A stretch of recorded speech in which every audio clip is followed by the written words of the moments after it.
Hello friends, मेरा नाम विनय सोनी है और आप देख रहे हैं मेरा YouTube channel achievement for unique.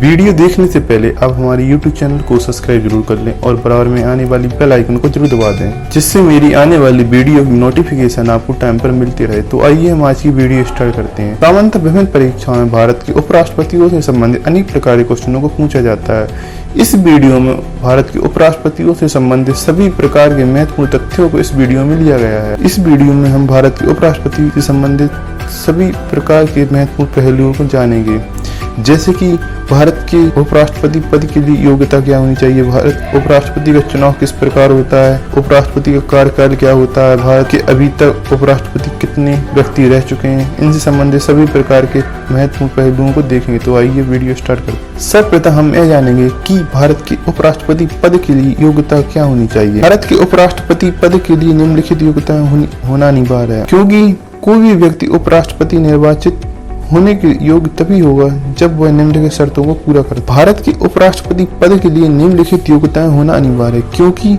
व्यक्ति उपराष्ट्रपति निर्वाचित होने के लिए तभी योग्य होगा जब वह निम्नलिखित शर्तों को पूरा करता है, जैसे वह भारत का नागरिक हो, वह 35 वर्ष की आयु पूरी कर चुका हो, राज्यसभा का सदस्य निर्वाचित होने योग्य हो, संसद के किसी सदन या राज्य विधानमंडल में किसी सदन का सदस्य न हो।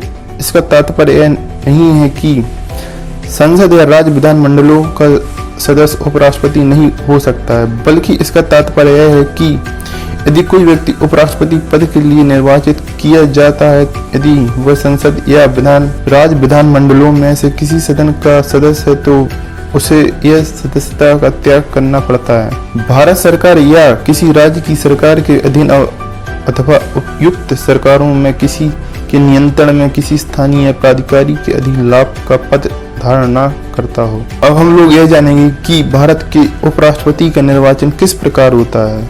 उपराष्ट्रपति का निर्वाचन संसद के दोनों सदनों के सदस्यों से मिलकर बनने वाले निर्वाचकरण के सदस्यों द्वारा अनुपातिक प्रतिनिधित्व पद्धति के अनुसार एकल संग्रहणीय मत द्वारा होगा और ऐसे निर्वाचन में मतदान गुप्त होगा। उपराष्ट्रपति संसद के किसी सदन या किसी राज्य के विधानमंडल के किसी सदन का सदस्य नहीं होगा, और यदि संसद के किसी सदन या किसी राज्य के विधानमंडल के किसी सदस्य का किसी राज्य के विधानमंडल के किसी सदन का कोई सदस्य उपराष्ट्रपति निर्वाचित हो जाता है, तो यह समझा जाएगा कि उसने उस सदन के अपना स्थान उपराष्ट्रपति के रूप में अपने पद ग्रहण की तारीख से रिक्त कर दिया है। कोई व्यक्ति उपराष्ट्रपति निर्वाचित होने का पात्र तभी होगा जब वह निम्न शर्तों को पूरा करता हो। वह भारत का नागरिक हो, वह 35 वर्ष की आयु पूरी कर चुका हो और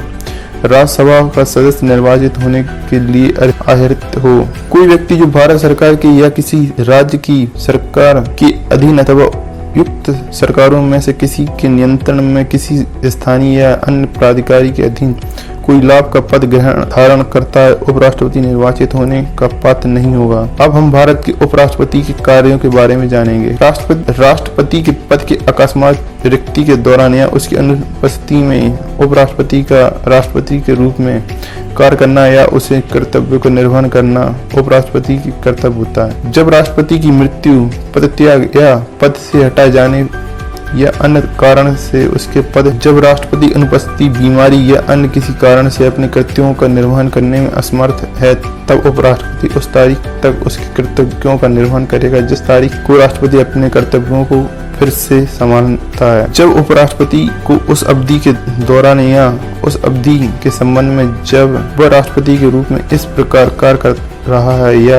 उसके कर्तव्यों का निर्वहन करता है, राष्ट्रपति की सभी शक्तियां और अनुमतियां होंगी। वह ऐसी उपलब्धियों और भत्तों, विशेष कार्यों को जो संसद विधि द्वारा अवधारित करेंगी, और जब तक इस निमित्त इस प्रकार का उपबंध नहीं किया जाता है, तब तक ऐसी उपलब्धियों, भत्तों या विशेष अधिकारों का जो दूसरी अनुसूची के निहित है हकदार है। अब हम लोग उपराष्ट्रपति पद की अवधि के बारे में जानकारी ग्रहण करेंगे या जानेंगे। उपराष्ट्रपति अपने पद ग्रहण करने की तिथि से 5 वर्ष तक अपने पद पर बना रहेगा। यदि उसका उत्तराधिकारी इस 5 वर्ष की अवधि के दौरान नहीं चुना जाता है तो वह तब तक अपने पद पर बना रहेगा जब तक उसका उत्तराधिकारी निर्वाचित होकर पद ग्रहण नहीं कर लेता है। लेकिन उपराष्ट्रपति अपने पद ग्रहण की तारीख 5 वर्ष के अंदर ही अपने पद से निम्नलिखित ढंग से हट सकता है या हटाया जा सकता है। राष्ट्रपति को अपना त्याग पत्र देकर राज्यसभा के द्वारा संकल्प पारित करके उपराष्ट्रपति को पद से हटाने के लिए संकल्प या राज्यसभा में पेश किया जाता है। लेकिन उपराष्ट्रपति को पद से हटाने का संकल्प राज्यसभा में पेश करने से पहले उसकी सूचना उन्हें 14 दिन पूर्व देना आवश्यक है। राज्यसभा में संकल्प पारित होने के बाद उसे अनुमोदन के लिए लोकसभा में भेजा जाता है। यदि लोकसभा वह संकल्प अनुमोदित कर देती है तो उपराष्ट्रपति को पद से हटा दिया जाता है। कार्यवाहक राष्ट्रपति के रूप में कार्य करने की स्थिति में उपराष्ट्रपति को महाभियोग द्वारा केवल उसी प्रक्रिया के तहत हटाया जा सकेगा जिस प्रक्रिया से संविधान के राष्ट्र पर महाभियोग स्थापित करने का प्रावधान है। अब हम लोग ये जानेंगे कि भारत के अभी तक कितने व्यक्ति भारत के उपराष्ट्रपति रह चुके हैं। तो आइए हम भारत के उपराष्ट्रपति के बारे में जानें। सर्वप्रथम सर्वपल्ली राधाकृष्णन। इनका कार्यकाल 13 मई 1952 से 12 मई 1962 तक 10 वर्ष तक रहा है। इनके कार्यकाल का विवरण देखा जाए तो राधाकृष्णन एक प्रतिष्ठित दार्शनिक और एक विद्वान थे जिन्होंने 1952 से 1962 तक स्वतंत्र भारत के प्रथम उपराष्ट्रपति के रूप में कार्य किया। इन्होंने इस पद पर लगातार 2 बार सेवा दी है। भारत के उपराष्ट्रपति होने के नाते इन्हें 1954 में भारत रत्न पुरस्कार से सम्मानित किया गया था। अंततः वह 1962 में भारत के दूसरे राष्ट्रपति बने। जाकिर हुसैन। अगर इनके कार्यकाल की बात की जाए तो 13 मई 1962 से 12 मई 1967 तक 5 वर्ष तक यह भारत के उपराष्ट्रपति रहे। अगर इनके कार्यकाल के विवरण की बात की जाए तो 1962 में जाकिर हुसैन को भारत के उपराष्ट्रपति के रूप में नियुक्त किया गया था। यह एक ऐतिहासिक क्षण था क्योंकि उस समय वह इस तरह के एक प्रतिष्ठित पद को प्राप्त करने वाले एकमात्र मुस्लिम थे जिन्होंने इस पद का पूरे 5 साल तक कार्यभार संभाला, जिसके बाद वह 13 मई 1967 को भारत के तीसरे राष्ट्रपति के रूप में चुने गए। वह एक ऐसे व्यक्ति थे जिन्होंने अक्टूबर 1920 में अलीगढ़ के राष्ट्रीय मुस्लिम विश्वविद्यालय की स्थापना का नेतृत्व किया। बाहरागिरी वेंकट गिरी। इनका कार्यकाल 13 मई 1967 से 13 मई 1969 तक 2 साल का कार्यकाल रहा। अगर इनके कार्यकाल के विवरण की बात की जाए तो बाहरागिरी वेंकट गिरी 13 मई 1967 को भारत के तीसरे उपराष्ट्रपति चुने गए थे। बाहरागिरी वेंकट गिरी 13 मई 1969 को 2 वर्ष तक ही इस पद पर स्थित रहे क्योंकि उसी तिथि को उन्हें तत्कालीन राष्ट्रपति जाकिर हुसैन के निधन के बाद कार्यवाहक राष्ट्रपति के रूप में पद कार्यभार सौंप दिया गया था। चूंकि वह राष्ट्रपति का चुनाव लड़ने के लिए तैयार थे, वह बाहरागिरी वेंकट गिरी ने 20 जुलाई 1969 को कार्यवाहक राष्ट्रपति पद से इस्तीफा दे दिया। 24 अगस्त 1969 को उन्होंने भारत के राष्ट्रपति के रूप में शपथ ली थी। गिरी ने भारत के श्रमिक संघ आंदोलन में महत्वपूर्ण भूमिका निभाई। वह न केवल मजदूर वर्ग के अधिकारियों के लिए लड़े बल्कि उनकी स्थितियों में भी सुधार किए। 14 बैंकों और बीमा कंपनियों का राष्ट्रीयकरण उस समय शुरू किया था जब वह भारत के उपराष्ट्रपति के रूप में सेवा कर रहे। गोपाल स्वरूप पाठक। इनका कार्यकाल 31 अगस्त 1969 से 30 अगस्त 1974 5 वर्ष तक रहा। इनके कार्यकाल के विवरण की बात की जाए तो गोपाल स्वरूप पाठक ने अगस्त 1969 से अगस्त 1974 तक भारत के चौथे उपराष्ट्रपति के रूप में कार्य किया। वह एकमात्र भारतीय उपराष्ट्रपति थे जिन्होंने भारत के राष्ट्रपति के रूप में कार्य नहीं किया। वह मैसूर विश्वविद्यालय, बेंगलोर विश्वविद्यालय और कर्नाटक विश्वविद्यालय कुलाधिपति भी थे। बसप्पा दप्पा जत्ती। इनका कार्यकाल 31 अगस्त 1974 से 30 अगस्त 1979 तक 5 वर्ष का था। इनके कार्यकाल के विवरण की बात की जाए, बीडी जयंती 5वें भारतीय उपराष्ट्रपति थे जिन्होंने 1974 से 1979 तक 5 साल की अवधि के लिए इस पद पर कार्यभार कार्य किया। इन्होंने 11 फरवरी से 25 जुलाई 1977 तक भारत के एक कार्यवाहक राष्ट्रपति के रूप में भी नियुक्त किया गया था।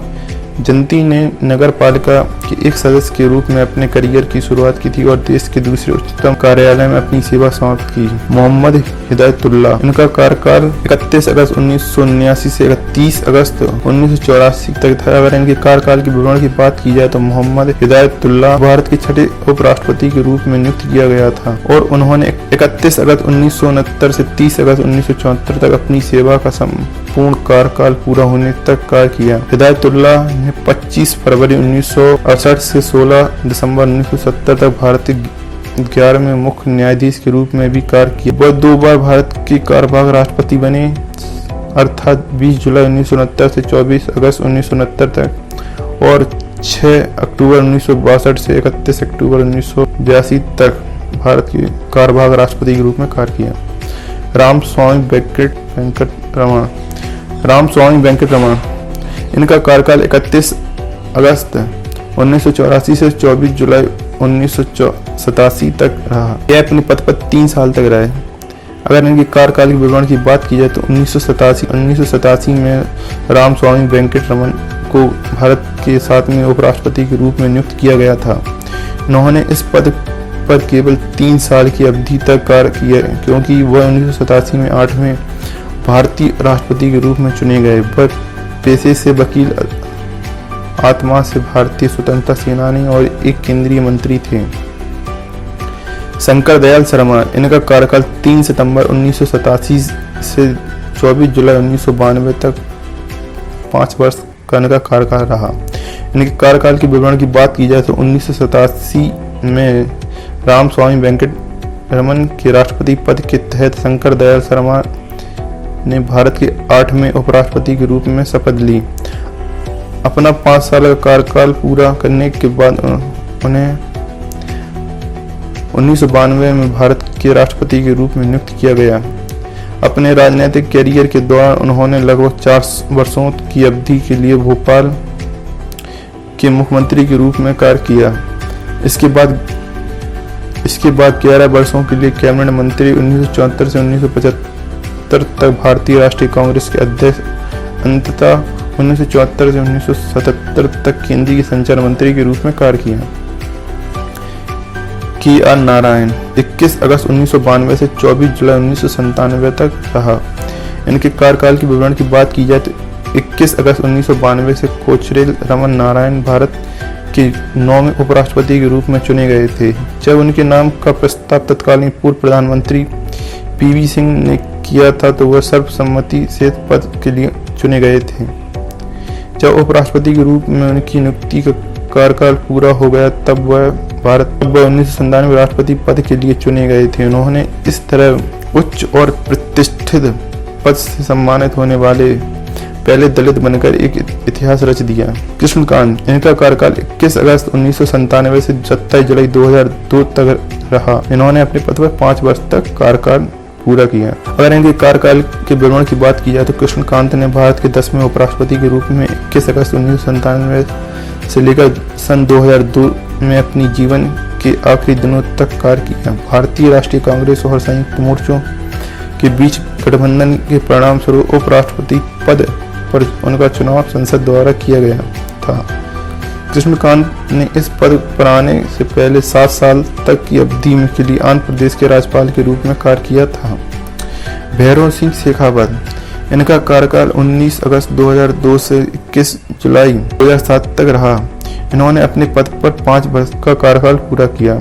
अगर इनके कार्यकाल के विवरण की बात की जाए तो उपराष्ट्रपति कृष्णकांत की मृत्यु के बाद सन 2002 में भैरों सिंह शेखावत भारत के 11वें उपराष्ट्रपति बने। भैरों सिंह शेखावत इस पद के लिए निर्वाचक मंडल द्वारा 5 साल की अवधि के लिए चुने गए थे। जुलाई 2007 में प्रतिभा पाटिल से राष्ट्रपति चुनाव हारने के बाद भैरों सिंह शेखावत ने उपराष्ट्रपति पद से इस्तीफा दे दिया था। मोहम्मद हामिद अंसारी इनका कार्यकाल 11 अगस्त 2007 से 11 अगस्त 2017 तक रहा। इन्होंने अपने पद पर 10 वर्ष का कार्यकाल पूरा किया।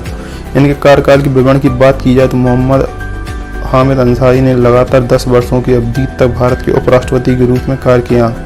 हामिद अंसारी 2007 में उपराष्ट्रपति पद के नियुक्त किए गए थे। हामिद अंसारी एक भारतीय राजदूत और राज्यसभा के पूर्व अध्यक्ष भी रहे। सर्वपल्ली राधाकृष्णन के बाद हामिद अंसारी देश के सबसे लंबे समय तक कार्य करने वाले उपराष्ट्रपति रहे। सन 2017 में वह पहले ऐसे उपराष्ट्रपति थे जिन्होंने 3 राष्ट्रपतियों के अधीन कार्य किया। एम वेंकैया नायडू इनका कार्यकाल 11 अगस्त 2017 से वर्तमान समय में कार्यरत है। इनके कार्यकाल विवरण की बात की जाए तो वेंकैया नायडू ने 11 अगस्त 2017 से भारत के वर्तमान उपराष्ट्रपति के रूप में कार्यरत हैं। इससे पहले वेंकैया नायडू मोदी कैबिनेट में आवास तथा शहरी गरीबी उन्मूलन, शहरी विकास तथा सूचना प्रसारण मंत्री रह चुके हैं। वेंकैया नायडू ने सन 2002 से सन 2004 तक भारतीय जनता पार्टी के राष्ट्रीय अध्यक्ष के रूप में भी कार्य किया। अगर फ्रेंड्स आपको मेरी वीडियो अच्छी लगी हो तो वीडियो को लाइक करें, वीडियो से रिलेटेड कोई भी क्वेश्चन हो तो नीचे कमेंट करें, साथ ही मेरे यूट्यूब चैनल को सब्सक्राइब करें। Thank you for watching my video.